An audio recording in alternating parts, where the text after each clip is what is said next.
champ is here. We will definitely not shut up and dribble. The champ is here. I must be the greatest. The champ is here. I'm going to continue to stand with the people. The champ is here. I will not lose. I'm a bad man. I shook up the world. Yes, welcome. You could be anywhere in the world, but you're here with we. My name is EJ, and I got my man, MH. Yes, he is the DB of the show, and we are Black in Sports, giving a voice to the culture that won't shut up and dribble. Here providing the best interviews in the game and in the boardroom. And you know how we do, man. Let's get it going while we're going to welcome and introduce our guest for today. So please, man, you got to understand, it's it's easier for us to kind of do this than to tell you about it, man. We want to know what it do. And so we have our LA Clippers Chaplain in the building, man. He's a leader at Oasis Church in LA and founder and mentor of Next2Get. Please clap it up for Larry Williams Jr. Please clap it up. That boy good. Amen. And so, bam, you know how we do it, right? We're going to start the show with a shoot your shot. And if you don't follow him on social media, that intro will make more sense. Yeah. Let's get to it. But hey, Larry, how we start our shows? Well, we start with a quick shoot your shot moment. So please give us a shoot your shot moment where you either shot your shot, went for it all, you either won or you learned a lesson. So give us that quick shoot your shot moment. Wow. Well, first, real quick, the leader of Oasis Church is Pastor Julian Lowe. I am a pastor there, but he is the leader. Just want to throw that out there just in case. But man, wow, shoot my shot. It's been a few. I remember when I first, really started this motivational journey. Before I even became a pastor, I met Eric Thomas, and I shot my shot, and it was shot down, and I was super disappointed because I was like, I know this is what I'm supposed to be doing, and but God ended up opening my eyes and realized, no, that's not. It's bigger than that, and so, but yeah, that was a shoot my shot. I actually flew to Detroit and met him and hung out with him. And actually he did a message at his church. Like, it was fire. But yeah, it was a lot going on, and my shot got shot down. But God is good. All the time. All the time. Shout out to E.T., the hip hop preacher. Yes. Sure. Pastor, where did your love for sports start? High school. Well, actually, before high school, I was big in football. So I was talented. Just football came easy to me. And so through Pop Warner, and then to high school, that was kind of what kept me out of trouble, to be honest. But I had no work ethic. I was just talented. You know what I mean? I was good for no reason. I just, things came easy. And so, but my journey in high school is what got me. Is where I learned how to be disappointed, if I should say. So my mom and dad never came to none of my games. So for me, it was like, what am I playing for? You know what I mean? And so my senior year, I had the opening game. I balled out. I had a touchdown catch, an interception, a fumble recovery, and I ran back an 82-yard punt return. And things was great, newspaper, all that. And then the next game, I catch a touchdown. We playing at home. And I remember looking in the crowd and I was like, ain't nobody out there. And so I shut it down. Even though I had support, I just didn't have the support I was looking for. I didn't have the support I thought I needed. And so I just never lived up to the expectations that I even had for myself. And so, yeah, but that's always been something. And it's always been something I wanted to be part of sports regardless. And it's crazy how my journey now brought me back into sports, but I had no idea I would ever be in the position I'm in now. So, God, like I said, God is good. So when folks say, particularly with football, it came easy to them. I got to know what position you play. This is the corner in me. I got to challenge. I play wide receiver and DB. Lining up. I played DB and wide receiver both ways the whole time. Ran punt returns back, did kickoff return. I didn't like doing running back. I didn't like going up the hole. That wasn't me. Let me catch the slants. I'll do the slants, but I didn't want to catch none of that middle. So yeah, but I actually loved defense more. Yeah. I liked hitting people when they weren't looking. So, you know, to me that was better than getting hit. So, Hey, yeah. definitely. You know, if you could deliver the punishment instead of receiving Absolutely. it. Right? It don't matter how big they are either at that point. If they don't see it coming, it's on. So, Man, yeah. I second guess that sometimes when I watch King Henry run. No, that boy's he's different. Yeah, you got to hit him from the side. Yeah. Not They from don't the even hit front. him no more. They just try to punch at the ball. They don't even try to tackle him no more. That's true. Yeah, once he gets you know, some steam going, yeah, that's hard. Yeah, That's hard. it's right. Definitely hard. So, born in Cali. Now, is it Oakland or LA? Where were you born? I at, was or born in Oakland. Born in I Oakland. moved out here when I was 2. Okay. Lived out here with my mom until I was like, I think we moved back out there to Oakland when I was 11. Around the age of 11, 12, my mom got on drugs, and then I started to move around a lot. I ended up living with 6 different families. I went to 4 different high schools. And so I learned how to adapt, right? You know, and adapting is cool when you have an identity. I didn't have an identity, so I was adapting to whatever, you know, whatever it was. And so when I moved back to LA, right? Huh? The influences you adapted to. Yeah, exactly. So in Oakland, I was, you know, of course, playing football. I danced with a rap group. You know, had we didn't have gangs at the time up north. And so, because I graduated in 91. So right after football season, my mom had got out of jail and she was doing good. So I moved back out here.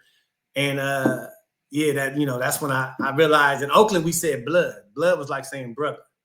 It wasn't a gang term. And then, yeah, it wasn't what I was supposed to say out here. So I went to Fairfax High, and yeah, I remember being on the bus, man, and these dudes was pressing me, and I didn't want to talk because that word would come out. I didn't even know I would say it, so I was scared to even open my mouth.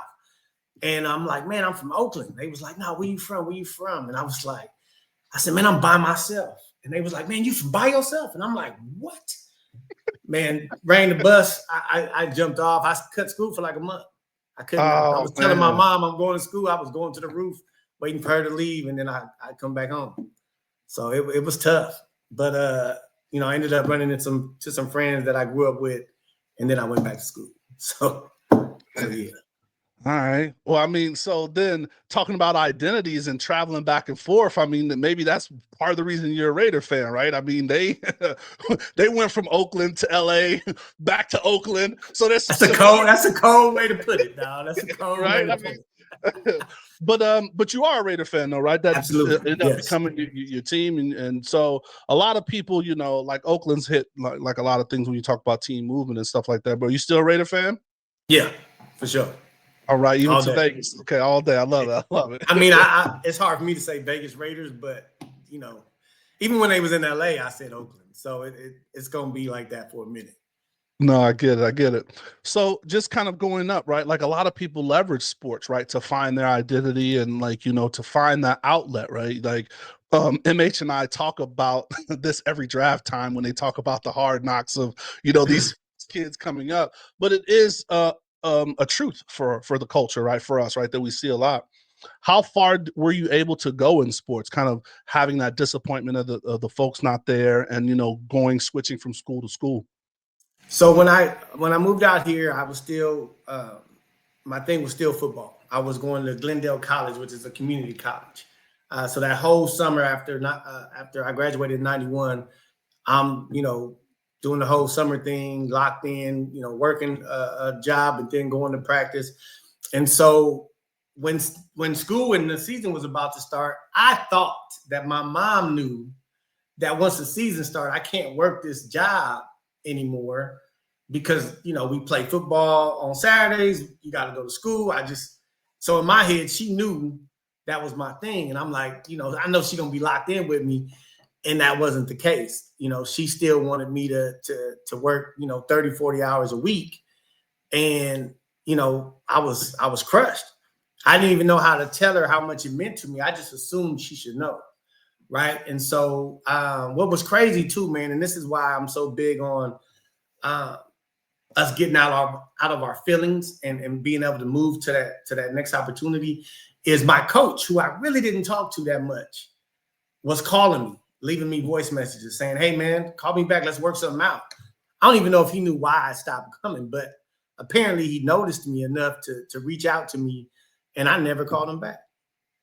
I didn't even try to find out what he could do because I was so caught up in my feelings and so caught up in the disappointment of my mom. And you start figuring out all the disappointments, like everything now is hitting me. And so I'm like, this again. And so, yeah, I quit, never called him back, and fell into the, to what the homies was doing. And the next thing you know, I'm out there.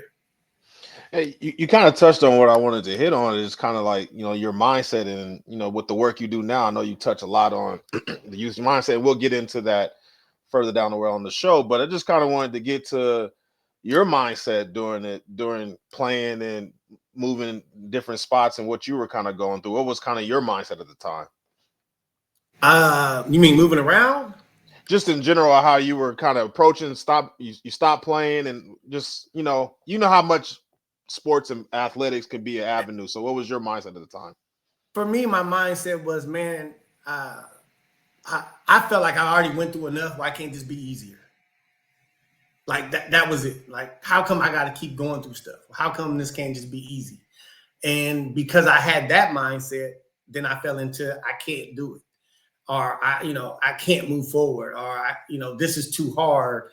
And, most athletes that we all on a journey. And so, my journey was no different from anyone else's. I just got obstacles I had to overcome. And for me, though, I had the camp mindset and I fell off.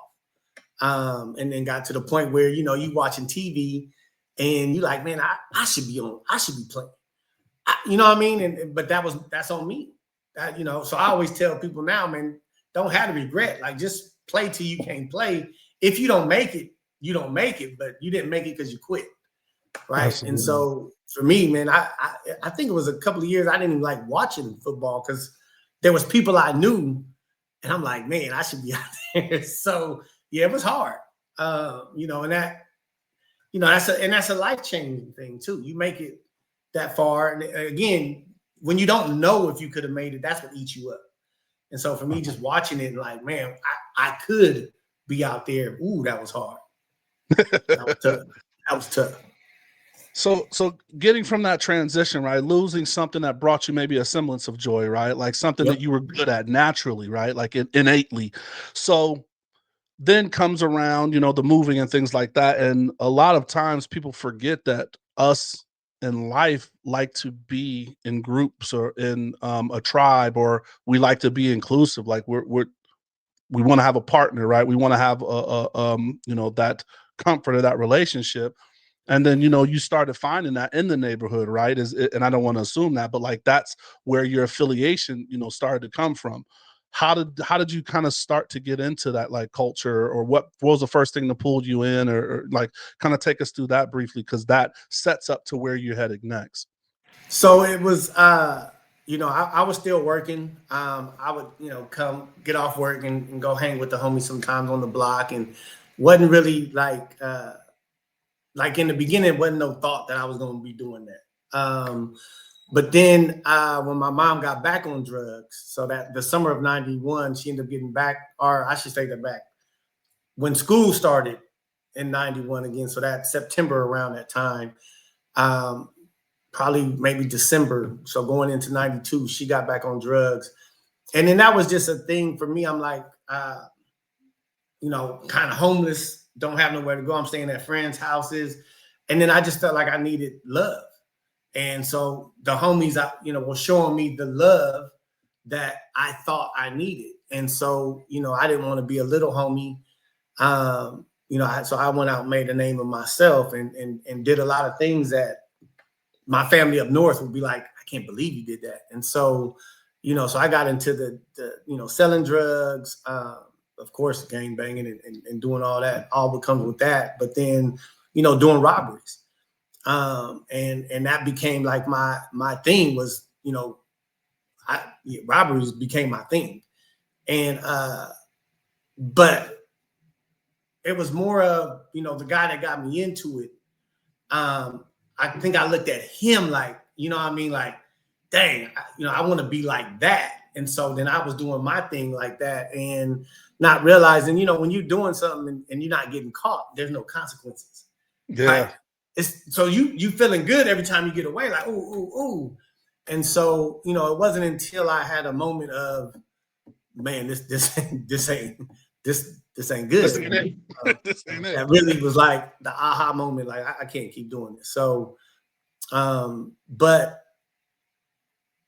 I would say that the looking for love, finding that support that I thought it felt good when the homies was like, man, talking about you and oh yeah, you know what he did, and you or you can count on him and all these things, and it was a good feeling, but it wasn't the feeling, you got to chase that feeling. That wasn't going to be a fulfilling that thing that I can just do without somebody. I had to keep chasing that. Yep. So with that, and you were doing that while you were working. So is this while you were working? Yeah, but then I quit. Yeah. So you were working like you were in med devices or med sales, right? You held that down. I mean, you were doing that for over a decade, and you're like, oh, I'm gonna go ahead and graduate to these streets. Yeah. So when I was working at Office Depot and warehouses at that time, and then I just quit and started being on the block full time. So then when was the transition, right, from like the streets and then the odd jobs to where you held down the medical device, because that was like a role that you were doing, and then it looked like it was definitive break from there, I think, to start Next2Get, right? So where was that kind of that flow in there when you're like, all right, enough, this, I'm seeing it, right? Like, what was that moment? What was that movement? Like, it was a robbery that went bad. I was actually trying to go back to Oakland. I was done. I'm like, I can't do LA no more. Moms was, still out there, and I was just like, I can't do it. And I wanted to, do this last robbery, and prayed before I did it, and told God, this is my last one. Wow. And it was my last one because it went completely wrong. And I ended up getting away, but the fact that it went so wrong, I actually felt like there's no way I can even get close to God after that. Like, he allowed me to get away, but there's no way he don't love me. You know what I mean? Like, or he can't love me because I did something and yet didn't have to pay the consequences for those actions. Like, even though I thought, like, I actually had a drug case at the same time. So I'm thinking it's not on the news, it's not in the paper because they waiting for me to go to court. So I'm like, and the homie's like, man, you got to come. I'm like, I ain't coming. But he ended up talking me into going. I went to court and it just never came up. And, LA is one of them cities that a lot of things happen. But, and I guess this one just fell through the cracks. But that was it. That was that moment where I'm done. And then I ended up, my mom ended up getting herself back together, and then I went to computer school. It was called CLC, Computer Learning Center. And got my certificate, and then I was in IT and up until like 2023, to be honest. I had started Next2Get in 2015, but was doing both until 2023. So when everybody laughs at the Kings of Comedy and the dude said he went to computer school, there is computer school. Well, I don't know if it's around now, but yeah, Computer Learning Center. There it is. Was locked in. So faith, so faith was always a part of the journey. It's just, where we're at with our own personal journeys and everything. Yeah, I grew up in the church. So all my mom's brothers are pastors. My grandmothers, all my great uncles are pastors, and so I grew up in a Baptist church, where we sang hymns. Yeah, and using the Sunshine Band then. Wasn't no choir, wasn't no instruments. And then I grew up where my grandmother, you leave church, she cussing you out immediately. Yeah. So I'm like, what is this? You know what I mean? And so my grandmother was cold, and I love her to death, but she was cold with the tongue. So it's like, man, what, and she just fell out in church, and now, she, tearing somebody up. So But that's what they I tell didn't you, understand right? what. Hey, she'll pray for you, cuss you out on the backside. Absolutely. She was an amazing woman, but it was a lot of confusing. You know what I mean? So for me, it was like, I could do this on my own. So as soon as we got old enough not to go to church, we stopped going.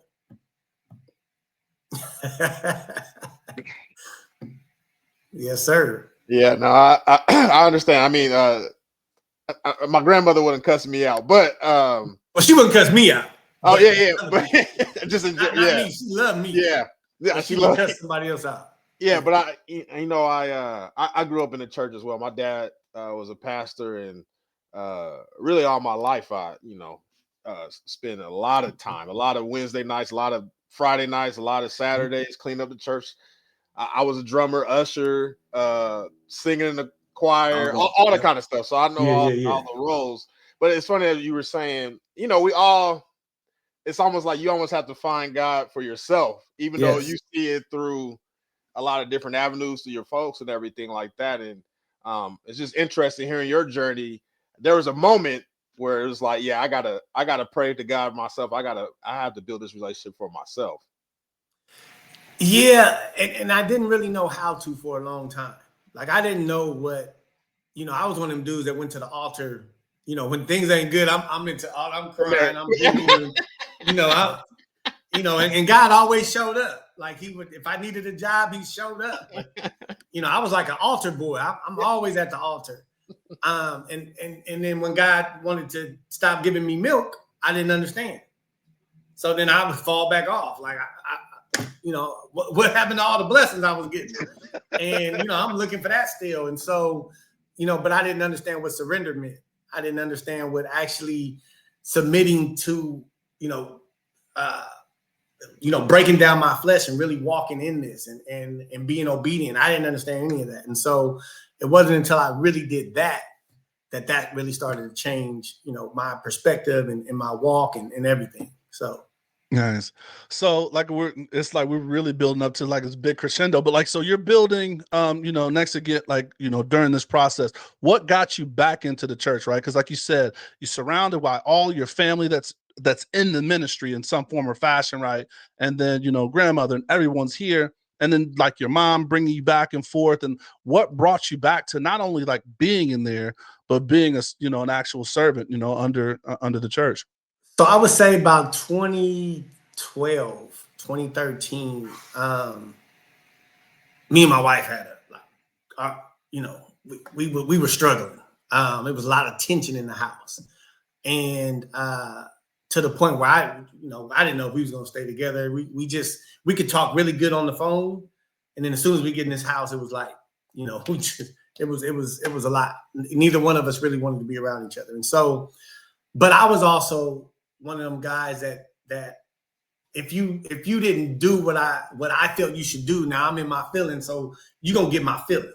So it was just, I didn't know how to communicate. I didn't know how to really express myself unless it was anger. And so around 2012, 2013 is when I really had the aha moment to surrender to the Lord.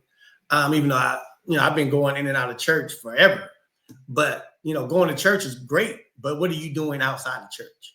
And I didn't do anything outside of church. And so it was that moment of, when I even started the brand, the brand was the t-shirts at one point. And it was Next to Get Fit, Next to Get Blessed, Next to Get Greatness. It sounds like you taking action. I'm like, these gonna sell. Then nothing so. But I remember being in the bathroom and I had a Next to Get Blessed shirt on. And I literally heard the Lord say, how am I going to bless you if you're not living right? And so at that point, I'm going to happy hours. I'm flirting on intentional.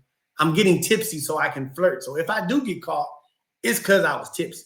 But I'm premeditating all this. And so after my son was born, that was an aha moment as well. And then it was like, man, how do I become better? And I never have surrendered to God. And I knew that. And so I finally, well, even before that, people told me I was going to be a pastor. But again, these people that said that, didn't know my past. So I'm like, they dumb. They don't know what they're talking about. These people don't understand. God don't want me to be pastoring nobody. And so it was just like, no way. But I actually was running from it, right? And so I remember going back to Oasis in like 2015, and I'm on my journey. I was serving like on the greeting team. And like 2016, I felt like God wanted me to be in the youth. And I was like, now I'll get to the youth when Next2Get come on. I'm having these discussions. Like, I'll do youth when Next2Get. Yeah, when my thing take off, I'll do youth. Bargaining with God, right? Yeah, I'm having this debate. So 2016, I ended up speaking in like 10 high schools. I'm like, cool, this is fire. And so I'm like, 2017, it's going down. I'm gonna get at least 20. Nothing. The whole year. I'm like, what happened? And so, it was one of those moments like, I remember December going into 2018. I'm like, okay, God, what's going on? And it was like, go do youth.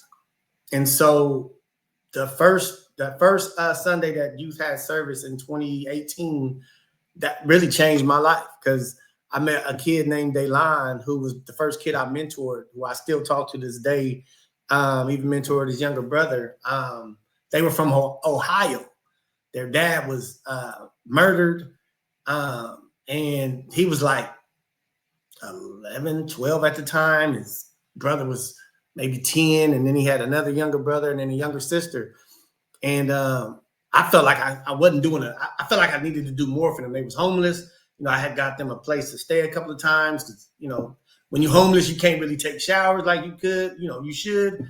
I remember him getting in the car and he was ripe. And I'm like, oh, we got to fix this.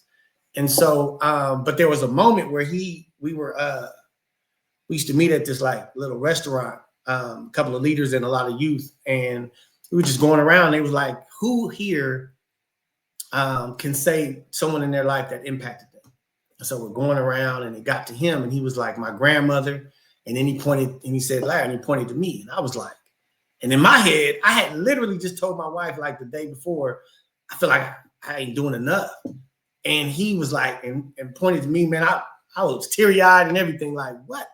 And so then that feeling was like, I want to be able to do more of this. And then that was, the really opened my eyes to me sharing my story that I was kind of hesitant to ever share, right? And so, but everything that I went through, I sold drugs, but I was also on drugs. And so, to be able to share all that, the lust, all the different things that I had to go through is a testimony to be able to help someone else. And so, yeah, man, that's really, and I didn't know that's what God was trying to show me. Like, it's about the youth. It's about these young men who are fatherless, but we can be fathers. So it doesn't mean you have to have a kid to be a father. A father is just a source. So how can I be a good source to this young man or a good source to this other young man and really show them how to be a father when they get older? Amen. And so, yeah, that's how the journey kind of started there. And then full circle, like who knew or what knew it was going to take you into becoming a chaplain, right? And that's crazy. And so, we're Black in sports. We always attempt to do the sports angle, like what's the connectivity? Amen. And a lot of people don't understand that is a role that is a critical role in sports, Amen. Right? Amen. And people don't know. I was telling just talking to different people, and then I was telling my lady, I was like, hey, like, we used to pray. That's how I learned the Lord's Prayer was, and Pop Warner, Little League football, but it's just always been a part of the game. So, so currently, as we said in the opening, you're one of the chaplains for the LA Clippers. Yes. So tell us about that role. You know what I mean? And just you lit up when I kind of told you it came back to full circle. So I see the joy. And the can I explain it? Yeah, absolutely, please. So, so my pastor, Julian Lowe, got the Clipper Chaplain back in 2018, I think 2019. And this is the crazy part. When he got it, I remember sending him an email. I'm like, man, it'd be so dope to, Next2Get can be part of that and da-da-da-da. And I remember he replied like, man, I just got this. I don't know. like, I don't know if I can, I was like, I'm just getting in. Right. So I was like, yeah, you're right. And so fast forward, we have the pandemic. So during the pandemic, people stopped going to church. I wasn't going to Oasis anymore. I was doing a lot of online church. And actually, that's when I became a pastor. I ended up connecting with a group who started having me do a men's group every Tuesday for 2 years. And literally, that's how I became a pastor. And so, fast forward, my mom, got really sick, man, and passed away January 2023. Julian, who we follow each other on Facebook, not Facebook, Instagram. So we hadn't talked for 2.5 years, but we seen each other, post and things like that. And so he hit me up 6 days later and was like, man, I feel like God wanted me to reach out to you, man. And we had a good conversation. And by that September, he brought me on staff. And that's when I left IT. I became youth pastor at Oasis. And then he was like, hey, man, I live in Inglewood. So the Clippers actually moved to Inglewood. So when I first started doing it, of course, they were still at the Crypto Center. I still say Staples Center. But they're at the Crypto. And, I did a few of them there. And last year I did the majority of them. And then this year I'm the lead chaplain. And so, but it was, one of those things like, I didn't even tell y'all this part, but my mom is the only reason I know about Oasis. So when she got off drugs, I met her at Oasis in 1994. And I wish I could find that picture. I know I still got it. But so then she passes away and I go back to Oasis. So to me, it was all God. It was one of those things like, full circle there. And then, of course, I get to be chaplain and get to interact with coaches and players, which is crazy. So God is good. Yes, sir. Yes, sir. So how long has Oasis been a church and established there? 40 years. 40 years. 40 years. Not at the location they're at. They haven't. Right. We've been there since like 2012. Okay. But like when I started going there, they were on Wilshire and like La Brea. I don't know if y'all know what that is, but they were like in a small building, and then they just kept growing and growing and growing. And man, it's a 3,000 member church now. So yeah, no, I love that. So what's your role with Chaplin? I know the NBA schedule getting into the season is everywhere. And so how exactly does that work for you and your schedule and the team traveling, all those things? So you're only doing the home games. So most teams have a chaplain.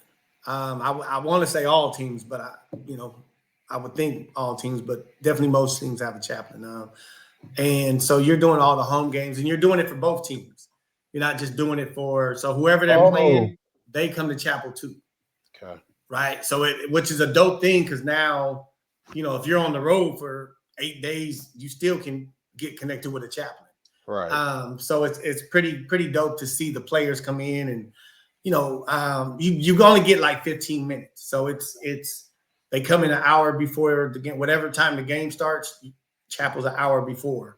And so if the game's at 7:30, you meet with them at 6:30, you have to about 6:45. And yeah, man, it's just a time where they come in and, you might ask them if they need anything to pray about, have a quick message and share something with them. For me, it's like whatever God puts on my heart in that moment, I pray like before they even come in, like, give me something to say. And I have something written down, of course, but to me, I like to be led by the Spirit and speak a word that's going to be impactful. You know what I mean? And so, yeah, man, it's been a blessing. That's awesome to hear that and like learn that part of it, right? Because like MH had, that was a great question about the travel and that you get to speak to both teams, right? Be representative and be there for them. But like, so sports and athletes, right, are very, very superstitious. So where does that line of superstition and faith come in, like when you're talking to it? And I'm talking about outside your prepared stuff, right? Because it said, and of course we do our research, like part of the thing of a chaplain is to provide emotional support, care for players where they can come to you and their families can come to you, but you're that kind of spiritual faith-based person that they can kind of lean on when they're going through things on and off the court, right? So when you're talking about like that spiritual versus the luck or superstitions, how do you balance that, right? Where it's like, hey, it's the faith, not my lucky draws, right? Yeah. So I don't do any, and to be honest, those conversations I think come after you have those relationships, right? So, and those relationships take time because these guys are getting hit up by everybody. So just because you're the chaplain, it's going to be one of those things that take time. And so what's dope about, even if they get traded, you can still end up seeing them at chapel from the next team when they come in town. And so it's just that consistency of, so there's a few people I got their number and so I send out daily messages to them just to connect. I don't ask for nothing. Just here's a daily message because they schedule.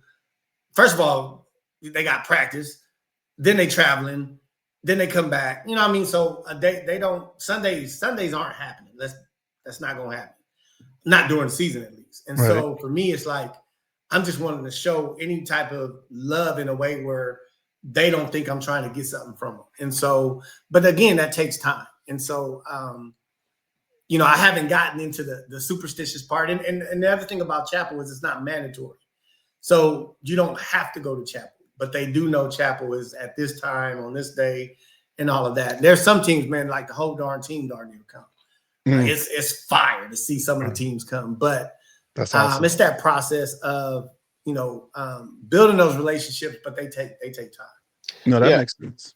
Yeah, and what's really unique about the NBA, I think, is how global the sport is, and faith is faith, and belief is belief. You know what I mean? So it's a universal language, but navigating that part of the international game and international players, how has that been for you?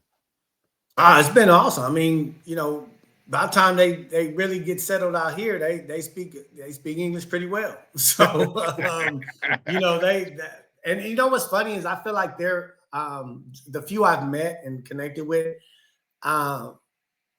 it seems they seem a little more humbler to have those conversations. And so, it's been, from my point of view, it's been good for sure. So one thing that we got a chance to speak at, as we were kind of getting prepped for the show is just that what the NBA does as far as, bring you guys in. So you've been out here to NBA Summer League here in Las Vegas, but you've also been to NBA All-Star, but you've been as them bringing the chaplains out. That's amazing. Now, is that something that the NBA started, or is that the Chaplin organization? This is two things, right? Like, I didn't know that there was a Chaplin organization as well. Me neither until last year. So this is how good God is too. So the whole time my pastor was doing it, we had no idea there was a chaplain community at all. So I do chapel last year when the Charlotte Hornets came to town, and the security guard came in to chapel from the Charlotte Hornets. And I did my message, and he stops me, and he was like, "Did you go to NBA Summer League? I mean, I'm sorry, All-Star game." It's because it was in Oakland or San Francisco last year. Yeah, yep. And I looked at him. He could tell my face expression. He was like, "Why would you ask me that?" And he was like, "No, like the chaplains got to go." And I was like, "I said they did?" He goes, "Yeah, as long as you can get there, the NBA paid for them a room." I said, "I had no idea." So he's like, "Are you connected with the chaplain community?" I said, "No." So then he connected me with the chaplain of the Charlotte Hornets. And he's, and what's crazy is his Steph Curry's dad is the one that got him in like 20 years ago.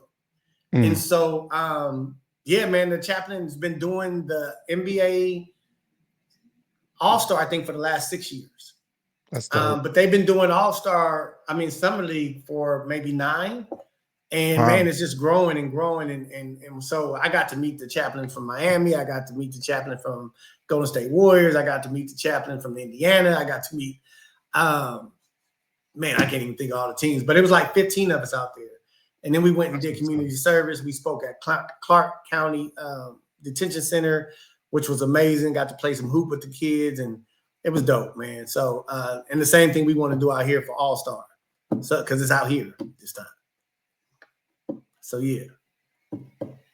That's amazing, man. So, looking at that, and I don't know if I should have been surprised, but I was surprised because it had like the list of every one of the teams and who was a chaplain of that. Even I want to say some of the development leagues or the G League Yeah, teams, yeah. who the chaplain was. And it was a lot of black and brown faces. And I don't know why I was so surprised, but it's just sometimes when you look at leadership positions, we're Right. not always as recognized in that. So it was really good to see a lot of faces and spaces from, like you said, all the different teams that look like us, right? So Amen. that Amen. was definitely good. Didn't Yeah. see a lot of women representation, so I hope if the WNBA gets The there. WNBA does. Okay, I we're met the gonna have chaplain that. of the Sparks Okay. a few months ago, and yeah, she's fired too. Love it, love it. Amen. So, as being a chaplain, right? And I know, like you said, you're early in it, you're developing it, and it may not have to even be as a chaplain in NBA. It could be through the youth. But is there some story, or an NBA player or the security guard from anybody from the team that just come to you with something that makes you just solidify and be like, this, not solidify, but reaffirm, this is why I'm doing this? I would say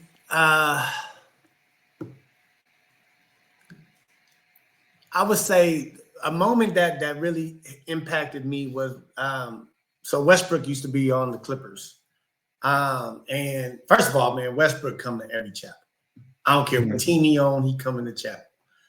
And he came at a time where he was going through a lot Man, of so his that career. brother is he holds a place, man. I love him. He's a genuine brother that loves his family. And so, but when I first did chapel, and Westbrook sits right in the front, and Westbrook will stare at you without blinking. He's very intense. And so I remember my first chapel, I kept looking away from him. I'm like, man, this guy, is he gonna blink? And so, but as I continued to do chapel, he'd always dap me up. But I remember at the end of the season, when they were still at the crypto, the last 2 times I seen him, man, he was asking about my family. He was, really like going into deeper conversation. I was like, that's what this is about. It's not just about giving a message. He's asking, personal stuff to me. And so that was a moment I was like, yeah, it's bigger than just having these 15 minutes with him. It's how can we be that, whether it's that spiritual person or just that person that you can come and talk to, and then the intentionality of trying to build that over time, right? A lot of people just, man, if I meet them the one time, I gotta no, it's over time, and it's an open door for them. It's not that I can just walk through their door. I got to be patient. And so it's and just seeing the consistency of them seeing you is, I think that is what for me, it's like from the outside looking in, like what would they need from me? You know what I mean? But it is that reflection of Christ that is powerful, and sharing, just my personal stories with them, man, it's been amazing. And then providing that support, right? That's what it kind of providing that support. Absolutely. And that was the one thing that you started off with the opening. So, hey, MH, man, you ready for those 3 and outs for the quick hits? Yes, sir. So, Pastor, just a couple random questions, All right. so our listeners can get to know you better. So, you texting or are you talking on the phone? With who? Whatever. Which I like to call, man. I like to you call. Yeah, my wife be mad at me too. I'm like, I'm calling. And then I can tell though, people like, I'll call people and then they'll text me. I'm like, okay, I see. Yeah, but I'm calling. What's your favorite day of the week? Favorite day out of the week? Friday, probably. I would say Friday because it's our day off. It's that Friday and Saturday is my weekend. So yeah, I would say Friday. Get to hang with the family more. I love it. Favorite city in the U.S.? Man, I ain't been nowhere really. So I would say Boston. I like Boston. I like Boston. I've been to Canada too. but I really didn't spend enough time in there to say it would be my favorite, but Boston for sure. Okay. Yeah, we need to have an after dark show. Yeah, I love Boston too. Tell us I about like it. Boston. Scale of 1 to 10, how good of a driver are you? 10. I've been doing this for a long time, man. As in childhood, thinking back childhood, what was your favorite? If you had a favorite TV show? Oh, probably an Electric Company. I don't know if y'all remember that. Yeah. Well, you got to give me some back. Electric Company was like it was like what's the one with Big Bird? Like Sesame Street. It was like Sesame Street. What channel that come on? I think it was Channel 2. We had to turn knobs back then. So you said, I'm 52. So you said my favorite. You said, and then Mighty Mouse. I don't know Mighty Mouse either. Okay, Mighty Mouse too. New Mighty Mouse. Let's go. All right, last one. Favorite junk food. Junk food. Any dark chocolate with almonds or nuts in it. There it is. I got one for you, but this is more just do you remember any of your raps from your rap group? I was a dancer. I was a dancer. You're a dancer. I wasn't rapping. I can't do none of that. I can rap a song, but I'm not coming off the top of my head. Not at all. I love it. All right, man. So we want to jump into the winner's circle. This is that platform where you get to talk about what you got coming up and what great things you got going on. And just from we've been alluding to it all throughout the show. You rocking and repping your shirt right there. So talk to us about Next2Get. So the mission is to build a generation of confident, purpose-driven youth. So give us the how you do that, and then we'll talk about the why. So Next2Get, every letter in the brand has a meaning. And it's really about adapting to your opportunities and not to your environment, right? And so our environment is what we see every day, but our opportunities are things we got to go push for. So the N in Next2Get stands for next, and we got to figure out the positive so we can find our next move. We have to, put things in us as well to be able to find the positive. A lot of times what you listen to is what's going to come out of you too. And so the E is for empower. It's great for people to believe in you, but do you believe in yourself? The X is for X factor, and that's our minds. Our minds are powerful. That's one of the biggest obstacles. If we can overcome that, we can overcome anything. The T is for transformation. As you start to figure out your next move, as you start to empower yourself, as you start to use your X factor, you start to transform and realize it's going to take some discipline, right? The number 2 is you plus action equals 2. You can't gain, you can't obtain, you can't get anything without action. And so it's not having an idea and just writing it down. Like, what is the action to make that idea come forward? G is for growth. Every year you should want to be a better you. You should be able to look back and be like, I changed. E is for effort. Like, I'm big on effort. One thing about, even when it's in the sports, I'm big on my son and my daughter. Like, I see effort. So when you out there, not like, to me, that bothers me. I don't care how much talent you got, but effort. And so when it comes to life, are we putting in the right effort? Are we really trying to do something? Are we just watching what everyone else is doing? And then T is for thrive. And it's really when you start to realize, man, this is a journey. I'm going to have obstacles. I'm going to, but I can push past them. I've already done it before. And so when you get to thrive, it's knowing I've done this before. I can do this. And for me, it's with the Lord, I can do anything. And so, but it's a curriculum, man. I can use it for sports. I can use it for, juvenile centers. I can use it for inner city high schools. I can use it for any high school, to be honest, for colleges. And so I've customized it to fit whatever people are looking for. And so it's a blessing. It's an 8-week, 4 to 8 weeks, depending on how they want to do it. But it's about really digging into you. Like, we have so many people that want to be successful, and that's amazing.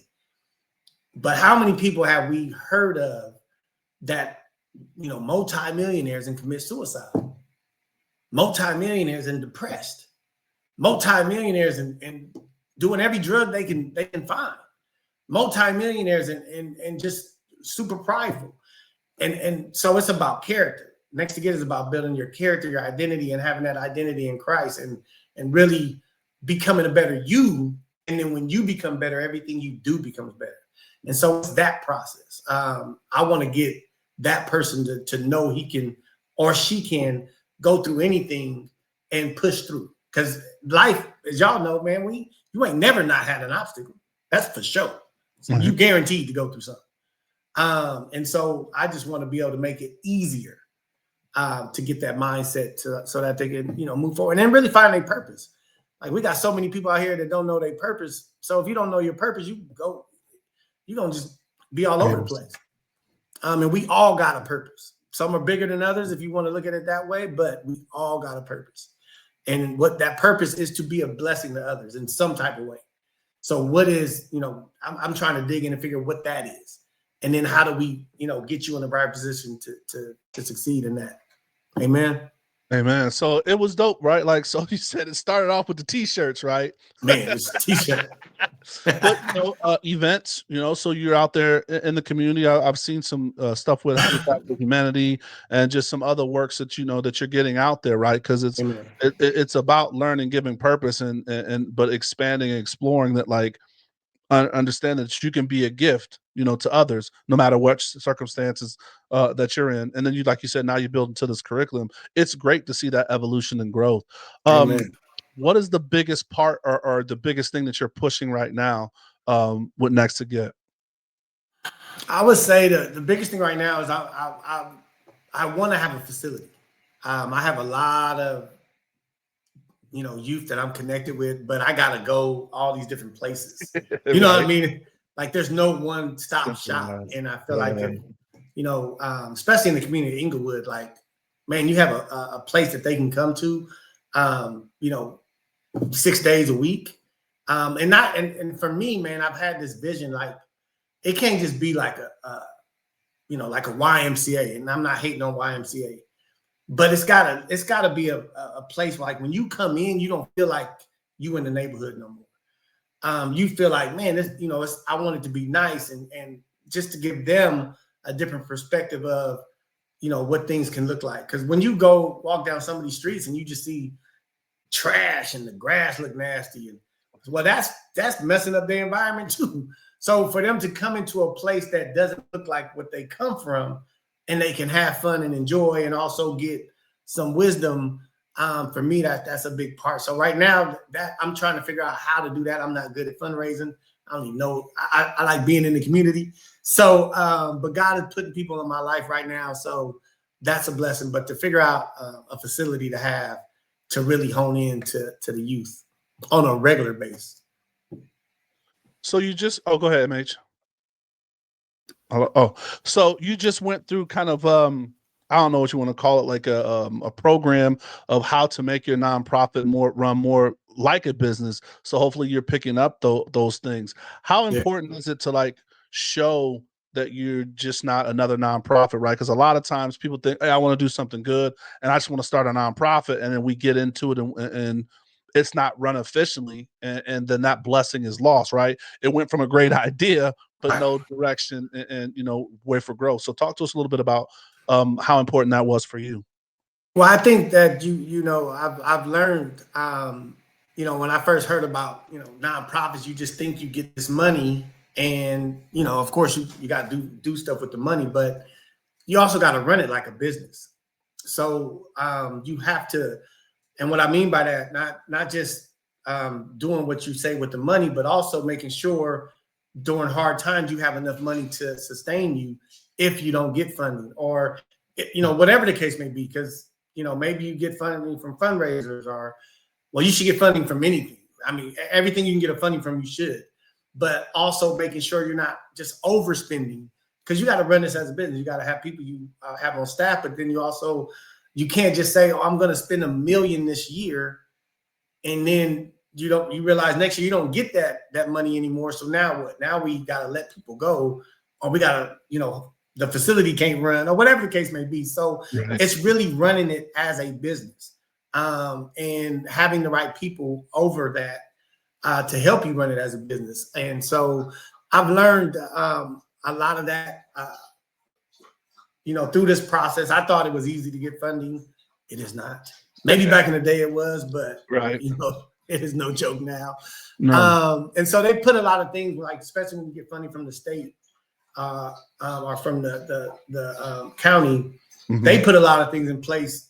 So they making you run it as a business. Okay. But any other funding you get, you got to make sure you're putting that aside, not just overspending or doing things that don't make sense, and be able to bless that community even when things aren't looking good as far as the financial part. That makes sense. So how have the Clippers been as far as, have they been involved or and I know it's a newer relationship, right? But, have they been supportive, or, is that conversation maybe the next step? That's the next step. I haven't brought that up.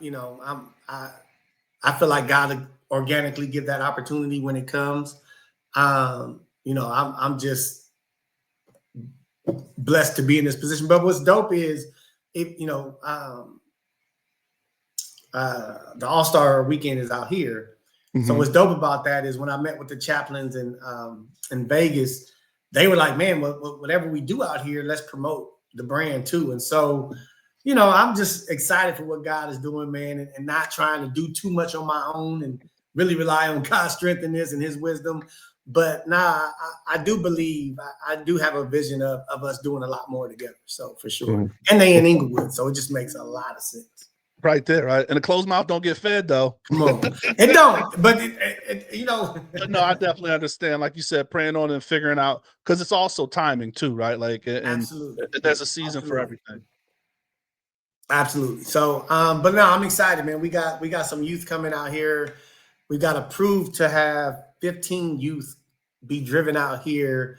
I just don't know exactly where they're going to be for All-Star. I'm hoping to have it at, the Intuit Dome, but I definitely got approved to have 15 youth from a juvenile center come out and meet with the chaplains and hang out with, we'll have at least one or two our current NBA players. And so, for them to even see that is going to be amazing. Right. So I'm excited, man. God is good. You have like an off-brand question though, right? So how is your space in Intuit Dome, right? Like, do you got like Cirque du Soleil, big screens? Because like everybody, I haven't been to the Intuit Dome yet, and I know how Vollmer does. He does everything big. So you got like a laser light show and some Cirque people when you've been doing your. It's not a. I mean, actually, it do feel like laser light. So every seat got these lights on it, so they can like when they dim the lights, you see. You know how you turn your phone on when people say, put your phone, like they can do that on their own.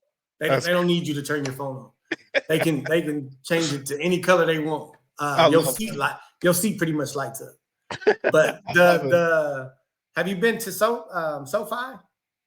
I think so yeah, they we have that huge video board. Yeah, they have that, a smaller one, but it's the same thing. It literally looks the same. That's so great. yeah, you can see from anywhere. That's awesome. All right, man. Well, we're coming to the end, man. We're wrapping stuff up. Time flies when you're having fun, man. So I want to jump into this last part we love to call the assist. This is kind of where, as you drop a coaching gem, or a chaplain gem, but just either a message that words to live by, a message that you kind of mantra that you live by, or a quick quote that you'd like to share for the people. Man, it's all about the process. Whatever you're trying to do, even internally, like when we're trying to become better, we have to lock in and have discipline on what that process looks like. And that process has to change as well. Like as we grow, we should adapt. So for example, I wake up, early, but in the beginning it was just reading, then it kind of evolved into maybe I'll write, maybe I'll read something. But I have time with God as well. And so, what are you doing to push yourself each day? You know what I mean? How are you trying to you want to be? And I'm not saying by just doing. I'm saying, are you really back and getting that revelation of what I'm supposed to do, how I'm supposed to do it, and then moving towards those things. So the process, man, I'm big on the process in everything we do. I love it. All right, man. So you can be next to get. There it is, next to get. So speaking of that, could you please go ahead and share the social handles, websites where they can find more information? If they want to give a donation, all of that stuff, please give us your social and your website. So the website is next2get.com, NEXT, the number 2, GET.com. Which is amazing. And then we're losing you a little bit. So until we can kind of get you back, MH, you want to kind of go on the final thoughts, because we are going to put that into the show notes, and it looks like we lost you for a bit. So just give us 1 second. So MH, go ahead, man. Hit us with those final thoughts. Now, Pastor, it was an exceptional time spending with us, man, and sharing your story and sharing your faith and how you share with our youth and then, you know, even the athletes that are playing in the NBA, both here and internationally. It was a cool story. So if you want to hear more about Pastor and want to know more about Next2Get, follow him at next2get.org is his website, and his IG is Next2Get. That's the number 2 with the underscore. So Next2, the number 2, GET underscore is his IG. So Pastor, thank you again for sharing some time with us, man. Looking forward to seeing you more. Absolutely, man. So as we always like to do, man, thank our guest for jumping on, making the time, because we are in NBA season, so he's got a lot going on. So we're thankful that we could get him definitely during preseason before he gets into the thick of things, and then just sharing his journey, right? Like, I think that's what the biggest thing about Black in Sports is, showing all aspects of you know, sports and business of sports, I guess, right? And that's just another aspect. So thank you to people for listening. We always appreciate your support, and continue to send you know, us guest ideas, people we should talk to that you want to see us, and maybe even some questions. So if you enjoyed the show, please share the show. If you didn't enjoy the show, still please share the show. It's all about getting that message out there. Please subscribe and follow us on YouTube. As we always say, visual representation matters. So subscribe, and then wherever you listen to podcasts, you can catch the Black in Sports show. And like we always say, please stay safe, practice gratitude, and know we're rooting for you. Screaming, all us blacks got is sports and entertainment until we even.